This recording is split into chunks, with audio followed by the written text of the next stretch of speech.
আউযুবিল্লাহি মিনাশ শাইতানির রাজিম। বিসমিল্লাহির রাহমানির রাহিম। সূরা আল ফজর। আয়াত 15। মানুষ তো এমনই যে, তার রব যখন তাকে পরীক্ষা করেন, পরে তাকে সম্মানিত করেন এবং সুখ সম্পদ দান করেন, তখন সে বলে আমার রব আমাকে সম্মানিত করেছেন। আয়াতের তাফসীর।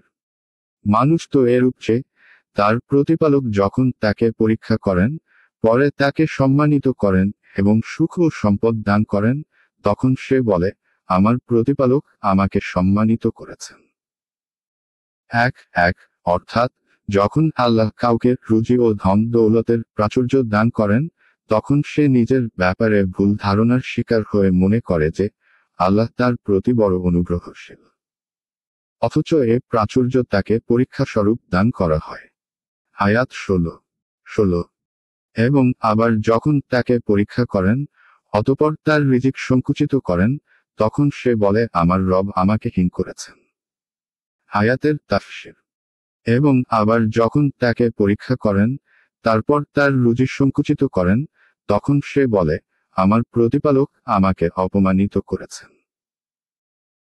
এক অর্থাৎ যখন আল্লাহ তাকে রুজি রোজগারের সংকীর্ণতায় ফেলে পরীক্ষা করেন, তখন সে তার ব্যাপারে কুধারণা প্রকাশ করে থাকে।